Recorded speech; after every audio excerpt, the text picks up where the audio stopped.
शुभ सकाळ. जय जय रामकृष्ण हरी.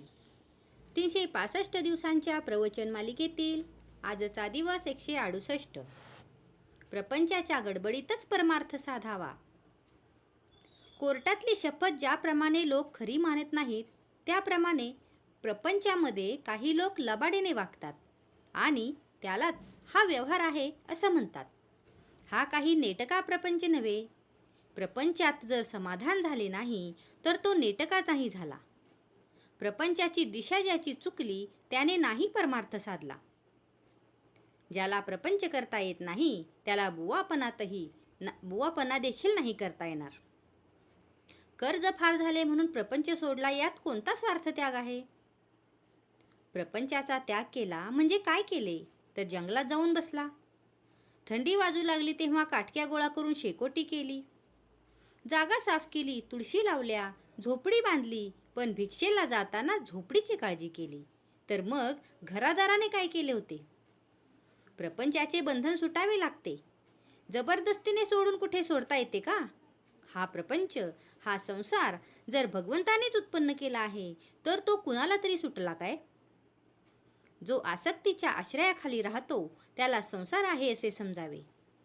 तुकोबांना आणि ज्ञानेश्वर महाराजांना सुद्धा संसार आणि प्रपंच होता, पण त्यामध्ये त्यांची आसक्ती नव्हती म्हणून त्यांना तो बाधला नाही. पेन्शन घेतल्यावर परमार्थ करू हे म्हणणे बरोबर नाही. या गडबडीतच, प्रपंचाच्या झटापटीतच परमार्थ साधावा. सावधानता कशाची ठेवायची तर मी जन्माला आलो हे जेव्हा कबूल केले ते करण्याची सावधगिरी ठेवायची. प्रपंच करताना लक्ष भगवंताकडे ठेवायचे. विषयामध्ये गुंग झालो, भगवंताचा विसर पडू लागला, ही संधी साधावी आणि त्यावेळी भगवंताचे स्मरण ठेवावे. आपण विषयाला जसे शरण गेलो तसे भगवंताला शरण जावे. चित्त शुद्ध करून विचार करावा आणि मी या विषयाला किती शरण गेलो हे पाहावे. विषयापासून वेगळे व्हावे म्हणजे हे पाहता येते. व्यसनी माणसाने व्यसनापूर्वी मी कसा वागत होतो याचा विचार करावा. मारुती रायाच्या दर्शनाला मी पूर्वी जात होतो, आता विषयात त्याची आठवणही येत नाही, याला काय करावे? नोकरीत नाही का तुम्ही वरिष्ठांना शरण जात? मग जे पोटा करता करता ते भगवंता करता का नाही करीत? भगवंताला शरण जाणे सर्वात सोपे आहे.